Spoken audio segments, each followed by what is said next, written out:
아주대학교 2009학년도 예시문제 문항 1번 보겠습니다. 문항 1번에서는 미디어 비평에 관한 장문의 글을 제시를 한 뒤 이것을 요약하라 이런 문제를 출제를 했습니다. 제시문의 키워드를 간략히 보면 제시문 1에서는 텔레비전에 대한 일상적인 비평의 두 종류를 설명을 하고 있습니다. 그리고 일상 대화로 이루어지는 비평과 좀 더 형식화된 비평 이렇게 구분을 하고 있습니다. 그리고 제시문 2에서는 일상적 비평에서 발생하는 실수인 텔레비전과 현실의 혼동과 이런 혼동의 원인에 대해서 설명을 하고 있습니다. 이것은 텔레비전 비평의 초점이 사회적 가치체계에 있다는 사실을 간과했기 때문에 텔레비전이 현실과 다르다는 이유로 이렇게 비평을 하는데 그것은 실질적인 그런 비평의 목표가 될 수 없다 이렇게 말을 하고 있습니다. 그리고 제시문 3에서는 텔레비전 비평의 지향점이 사회문화의 여러 요소들 중 가장 중심적인 것을 변화시키는 것이다 이렇게 말을 한 뒤 제시문 4에서는 예시를 들고 있습니다. 바로 홍석천과 하리수를 통해서 두 사람 모두 동성애자로 일탈적 성 정체성을 대변함에도 불구하고 TV에서는 하리수가 더 스포트라이트를 많이 받는 이유, 이것이 바로 사회적 권력관계에 순응하는 TV의 모습이고, 이것과 연관해서 TV에 대한 비평이 개입하고자 하는 이러한 지점은 권력에 순응하는 이런 텔레비전의 모습을 비평하는 것이 궁극적 지향점이다 이렇게 이야기를 하고 있습니다. 문제 보겠습니다. 문제 1번에서는 300자 요약을 시키고 있는데 이 조건이 아주 까다롭고 아주대만의 특징이 있습니다. 먼저 요약문에서 가나다라를 달지 말 것, 그리고 가나다라 각각의 핵심 내용이 모두 포함되도록 빠뜨리지 말 것, 그리고 라의 경우에는 사례까지 포함하여 요약할 것 따라서 라의 경우의 문장이 좀 길어질 수밖에 없을 것입니다.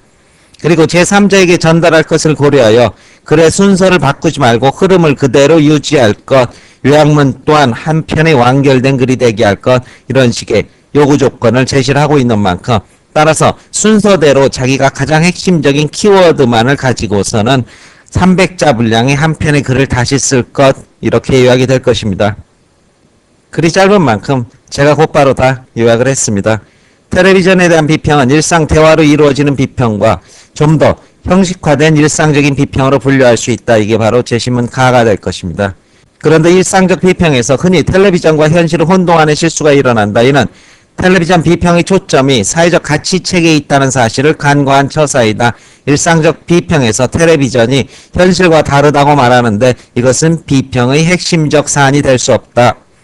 텔레비전 비평의 지향점은 사회문화의 여러 요소들 중 가장 중심적인 것, 가치체계를 변화시키는 목표에 집중되어 있다. 여기까지가 다가 될 것이고 라가 부득이하게 길어질 수밖에 없습니다. 왜? 예시를 포함시키라고 했기 때문에. 일례로 홍석천과 하리수는 모두 동성애자로 일탈적 성 정체성을 대변하지만 하리수가 스포트라이트를 더 많이 받고 있다. 여기에는 남성 위주의 사회적 권력 관계가 작동하고 있다. 따라서 텔레비전 비평이 개입하고자 하는 지점은 권력의 지배구조이며 바로 이러한 남성 위주의 사회적 권력 관계를 변화시키는 그러한 지점에서 비평이 개입함으로써 이를 변화시키는 데 목표를 둔다. 300자 분량입니다. 아주대 측에서는 긴 제시문을 주고 가나다라를 요약하라고 한 것은 한 곳에 치우치지 않고 골고루 요약하는 능력을 평가하고자 했다. 사례까지 포함하고 제3자에게 전달할 것을 고려하여 순서를 바꾸지 말라는 조건을 단 것은 글쓴이의 의도와 구성 방식을 파악하는 능력을 측정하기 위함이다. 요약문 전체가 한 편의 완결된 글이 되게 하라고 한 것은 요약문도 글의 하나인 바 일관성, 논리성, 통일성을 갖춰야 하기 때문이다. 이렇게 1, 2, 3, 4를 요약한 내용이 한 편의 완결된 글이 되게 한다. 분량이 한쪽에 치우쳐서는 안 되며 요약문의 흐름이 부자연스럽거나 끊어지지 않도록 주의할 것, 그리고 흔히 응시자가 글쓴이 의도를 제쳐두고 그 글을 마음대로 재단하는 경우가 있는데 하지 말라 이렇게 요구를 하고 있습니다. 문제 2번 보겠습니다.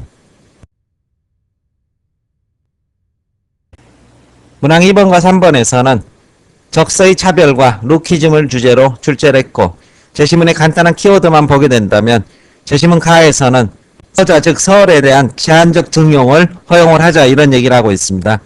나에서는 서얼을 등용했을 때 문제점을 제시하고 있고 다에서는 서얼 차별의 근본적 철폐 즉 능력 중심의 인재 등용을 이렇게 이야기를 하고 있습니다. 그리고 라에서는 루키즘 즉 외모지상주의를 설명을 하고 있습니다. 서술 방향 보겠습니다. 문제 2번에서는 제시문 가와 나는 조선시대 명종 임금 때 서울의 벼슬 허용 문제에 관한 신하들의 의견이다. 가하나의 논점을 대조서술하라 해서 200자 요구를 하고 있습니다. 따라서 문제 2번에 대해서는 찬반 양론이 서울에 대한 차별제도 폐지라는 쟁점에서 전개가 되고 있지만 세부적으로는 중국과 우리나라의 제도의 차이에 대한 언급 그리고 입장이 다르다. 즉 제한적인 서울 기용의 필요성을 이야기하고 있는 반면 하나는 제도는 각 나라의 고유성을 반영한다는 입장에서 제도에 대한 차이가 달라진다. 또 전통과 변화에 대한 시각도 차이를 보이게 된다. 형평에 맞지 않는 제도의 개선이라는 측면을 강조하는 반면 한쪽에서는 사회 안정을 위한 과거 정책을 보존하자는 입장이다. 그리고 서울의 인성에 대한 인식도 다르다. 올바른 품성을 지닌 서울을 등용해야 된다는 입장과 서울의 등용은 사회 풍조를 어지럽힌다는 그러한 주장을 하고 있다. 이런 정도의 대비적 쟁점을 서술하면 될 것이고 대학 측에서는 대조의 기준이 무엇인지를 드러내면서 서술하라 이렇게 요구를 하고 있습니다. 따라서 가하나는 서울차별제도 폐지라는 쟁점에서 상반된 입장이다. 그런데 세부적으로 중국과 우리나라의 제도에 대한 인식의 차이가 보이게 된다. 재심은 가에서는 제한적인 기용의 필요성을 말하고 있는 반면 나에서는 각 나라의 교육성을 우선시하자는 입장이다. 이와 함께 전통의 변화에 대한 시각 차이에 있어서도 가는 형평에 맞지 않는 제도를 개선하자고 하는 반면 나에서는 사회 안정을 위한 과거 정책의 보존이 필요하다는 주장을 전개하고 있다. 끝으로 서울의 인성에 대해서 재심은 가에서는 올바른 품성을 지닐 수 있다고 전제하는 반면 나에서 서울의 등용은 사회 풍조를 어지럽힌다고 전제하고 있다. 이 내용을 최대한 압축해서 서술하시면 될 것입니다. 문제 3번에서 명종은 가와나의 의견 중에서 가를 선택하였다.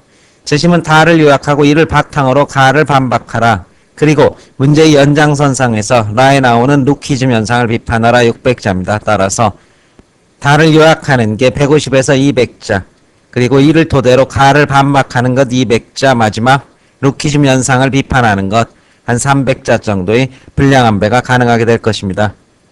따라서 문제 3번의 도입은 유죄론의 주장을 요약을 하는 것이 될 것입니다. 조건 없이 인재를 등용할 것 그리고 능력 중심의 기용을 하자는 것 과거와 신분제도 등과 같은 형식적 제한을 철폐하자는 혁신적이고 근본적인 그러한 제도 개선을 요구를 하고 있다. 이 같은 관점에서 가에서 말하는 서울 차별제도 폐지, 즉 조건부 제한적 폐지의 입장의 긍정적인 면과 한계점이 있을 것이다. 일단 서울 등용의 길을 터놓는 절충적 방안이라는 면에 있어서는 긍정성을 지니고 있지만 청직, 현직, 중직의 벼슬에는 오르지 못하게 한 점 그리고 과거를 통한 자만 양반이 되게 한 점 등은 역시 신분제도의 한계를 근본적으로 벗어던지지 못하고 있으며 서울이 벼슬길로 나올 때는 가문의 허락이 있어야 한다는 점 등 역시 이 제약 조건은 현실적으로 세월 차별을 불식시키지 못하는 그런 한계를 지니게 된다. 이러한 비판을 하시고 난 뒤에 같은 맥락에서 루키즘에 대한 서술을 해주시면 될 것입니다. 현대사회에서 외모에 의한 취업, 승진의 차별을 비판하라 이것이 큰 논점이 될 것이고 외모도 능력이 하나다라는 의견을 넣을 수는 있지만 그 의견은 반드시 비판의 대상이 되어야 할 것입니다. 왜냐하면 재심은 다의 주장으로 가를 비판하라 이것이 문제의 핵심 요구이기 때문입니다. 따라서 조건 없는 인재 등용의 필요성, 즉 미인 선발 대회가 아닌 한 인재는 외모로서 하나의 조건을 두게 된다면은 사회 다양한 분야에서 다양한 인적 자원을 배치하지 못하게 되고 이는 기능적인 사회적 유기성을 해칠 수밖에 없다. 외모라는 획일적 기준 그리고 우연적 기준은 여성의 인적 자원을 낭비하는 처사에 불과하다. 이런 식의 비판적 서술이 가능하게 될 것입니다. 설명 마칩니다.